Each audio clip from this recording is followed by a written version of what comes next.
Hey everyone, if you're taking Algebra right now, I've got something amazing to show you. Those eigenvalue problems you're solving in your homework, they're not just abstract math, they're the secret language of quantum mechanics, the physics that explains how atoms work, how electrons behave, and even how quantum computers might change the world. And you already know almost all the math you need. Today we're going to connect the dots between your linear algebra class and cutting-edge quantum physics. No scary advanced math, just the beautiful connection between what you're learning now and how the universe actually works. So here's our game plan. First, we'll do a quick review of eigenvalues and eigenvectors, but I'll show you the physics notation. Then we will discover that quantum states are really just vectors living in a special kind of space. The coolest part is when you realize that the famous Schrödinger equation is literally just A dot v equal to lambda v in disguise. We will see how measurements in quantum mechanics always gives you eigenvalues. We'll talk about what happens when we are uncertain about quantum states using density matrices. And by the end, you'll see that you have been learning quantum mechanics in your math class all along. Okay, so let's start with what you already know. In algebra, you work with this equation where you look for special vectors, the ones that don't change direction when a matrix acts on them. They just stretch or shrink, and honestly, that simple idea is way more powerful than it looks. Consider this simple example. When a 2 by 2 matrix acts on the vector, the result is 3 times that same vector. In this case, the vector is an eigenvector, and the number 3 is the corresponding eigenvalue. The matrix does not alter the direction of the vector, it only scales it. Now watch this magic. In quantum physics, we write h hat psi equal E psi.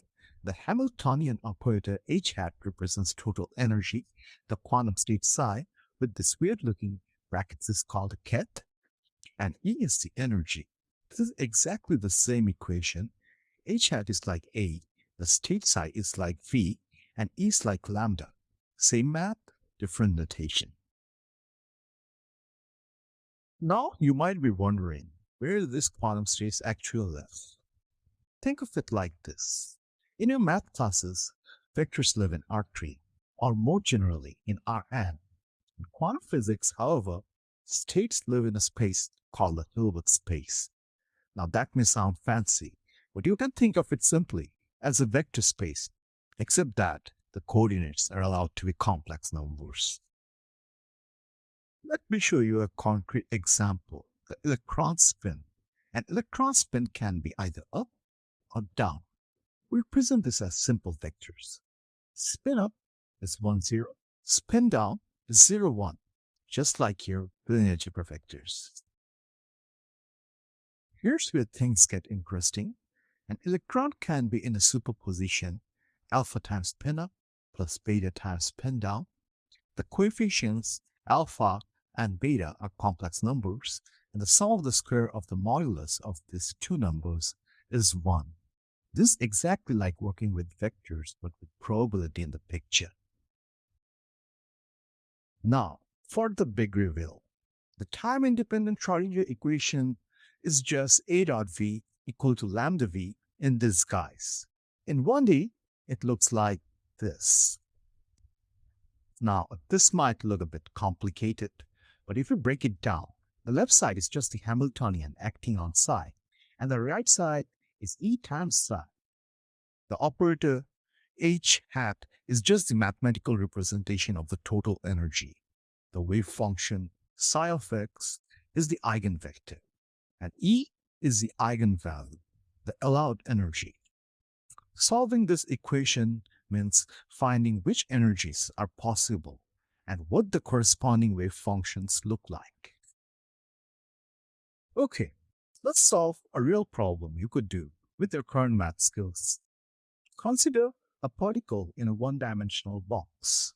Imagine a particle trapped between x equals 0 and x equals L. Inside, the potential is 0. Outside, the walls represent infinite potential, so it can't escape. When we solve this, we get discrete energy eigenvalues E sub n, where n equals 1 to 3 and so on. And look, the particle can only have certain specific energies. That is quantization. The eigenvectors, that is the wave function psi sub n of x, are just standing waves.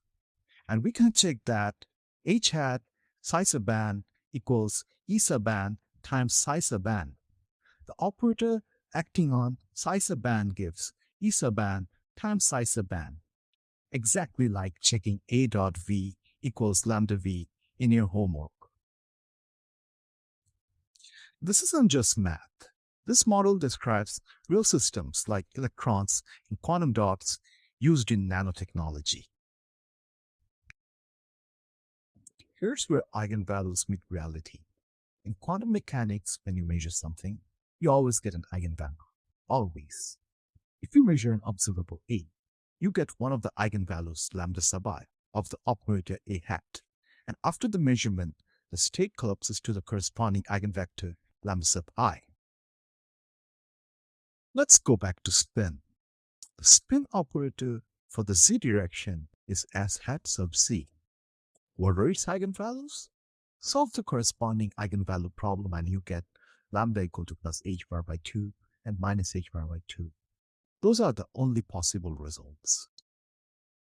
If your state is alpha times the eigenvector for spin up plus beta times the eigenvector for spin down, and you measure S sub c, with probability square of modulus of alpha, you get plus h bar by 2 and the state becomes spin up. With probability square of modulus of beta, you get minus h bar by 2 and the state becomes spin down. So eigenvalues equal possible measurement results. Eigenvectors equal the states you collapse to. Your linear algebra eigenvalues literally become the numbers that appear on measuring devices. What if we are not sure about the quantum state? Like if we have a mixture of electrons, some spin up, some spin down, and the density matrix. For pure state psi that we know exactly, the density matrix is rho equal to the product of the Ket and bra vector for the state psi. But for a mixed state, say 70% spin up, 30% spin down, we write rho equal to 0.7 times the product of the Ket and bra vector for spin up plus 0.3 times the product of the Ket and bra vector for spin down. In other words, it's a linear combination of the density matrices for the spin up and spin down states with their probabilities as weights. The density matrix has some cool properties.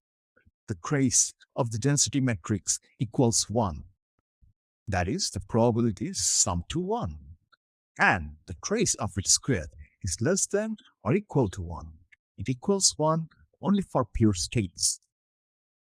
The expectation value of an observable A is the trace of the density matrix times A. Now, here's the beautiful part.